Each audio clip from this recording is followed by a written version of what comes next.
IPL 2026 সালের schedule কবে ঘোষণা হতে পারে এই ভিডিওতে তোমাদেরকে জানাবো এবং কেকেআরকে নিয়ে একটা খুশির খবর আছে, একটা দুঃখের খবর আছে। তো সবকিছুই খবর এই ভিডিওতে তোমাদেরকে জানাবো। তো ভিডিওকে লাস্ট অবধি দেখতে থাকো, আর চ্যানেল নতুন হয়ে থাকলে চ্যানেলটিকে ফলো আর সাবস্ক্রাইব করে দেবে এবং লাইক শেয়ারও করে দেবে।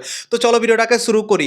আইপিএল 2026-এর কাউন্টডাউন ইতিমধ্যেই শুরু হয়ে গিয়েছে, কিন্তু এখন পর্যন্ত শিডিউল ঘোষণা হয়নি এবং কেকেআরের জন্য ভাই অনেক বড় বড় প্রশ্ন উঠে আছে। তোমরা তো জানো ক্যামরন গ্রিন ফর্মে নেয়, তাকে সব থেকে বেশি টাকা দিয়ে কলকাতা নাইট রাইডার্স নিয়েছে। হর্ষিত রানার অপারেশন হয়েছে এবং সে আইপিএল এর আগে ফিট হবে কি হবে না সেটাকে নিয়েও অনেক বড় প্রশ্ন উঠে আছে। তো সেটাকে নিয়েও এই ভিডিওতে তোমাদেরকে খবর দিব। এবং মাথিসা পাথিরানাকে চোট লেগেছিল বিশ্বকাপ চলাকালীন এবং মাথিসা পাথিরানার গুড নিউজ বেরিয়ে এসছে বন্ধুরা। তো কেকেআরের জন্য সব থেকে বড় গুড নিউজ বেরিয়ে আসছে মাথিসা পাথিরানাকে নিয়ে। মাথিসা পাথিরানাকে যে চোট লেগেছিল বিশ্বকাপ চলাকালীন, এখন খবর বেরিয়ে আসছে, আপডেট বেরিয়ে আসছে কি মাথিসা পাথিরানা আইপিএলটা শুরুর আগে ফিট হয়ে যেতে পারে বন্ধুরা, এবং শুরুর ম্যাচগুলো থেকেই কেকেআর দল থেকে খেলতে পারে, এইরকম খবর বেরিয়ে আসছে। তো কেকেআর দলের জন্য অনেক বড় খুশির খবর, কেননা মুস্তাফিজুর রহমান ব্যান হয়ে গিয়েছে এবং মাথিসা পাথিরানাকে চোট লেগে গিয়েছিল। সবাই অনেক সমস্যার মধ্যে পড়ে গিয়েছিল, ক্রিকেট ফ্যানরা অনেকটা মন খারাপ করে নিয়েছিল কি কেকেআর দলের হবেটা কি। কেকেআর দলের অনেক বড় বড় সমস্যা তৈরি হয়ে আছে আইপিএলটা শুরু হওয়ার আগে। তো কেকেআর দলের জন্য খুশির খবর বেরিয়ে আসছে কি মাথিসা পাথিরানা আইপিএলটা শুরুর আগে ফিট হয়ে যেতে পারে, শুরুর ম্যাচগুলো থেকেই অ্যাভেলেবেল থাকতে পারে, এইরকম খবর বেরিয়ে আসছে বন্ধুরা। তো কেকেআর এর জন্য এটা হচ্ছে খুশির খবর। এবং কেকেআর এর জন্য একটা দুঃখের খবরও আছে বন্ধুরা।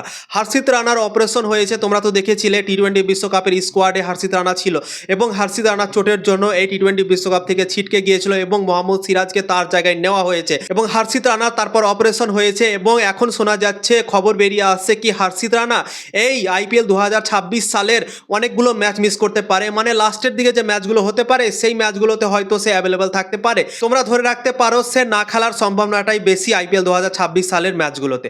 তো খুবই খারাপ খবর বেরিয়ে আসছে কেকেআর দলকে নিয়ে। হর্ষিত রানা এই আইপিএল 2026 সালে অনেকগুলো ম্যাচ মিস করতে পারে, হয়তো প্লে অফের ম্যাচগুলোতে হয়তো অ্যাভেলেবল থাকতে পারে, এইরকম খবর বেরিয়ে আসছে বন্ধুরা। সবারই মনে বড় বড় প্রশ্ন জেগে আছে কি আইপিএল শিডিউল এখন পর্যন্ত ঘোষণা কেন করছে না বিসিসিআই। কেননা আইপিএল শুরু হতে আর খুব একটা বেশি সময় বেঁচে নেই, মাত্র আর 25 দিন সময় বেঁচে আছে আইপিএলটা শুরু হতে, এবং এখন পর্যন্ত কেন শিডিউল ঘোষণা হচ্ছে না সবাই কিন্তু অনেকটা টেনশনের মধ্যে আছে।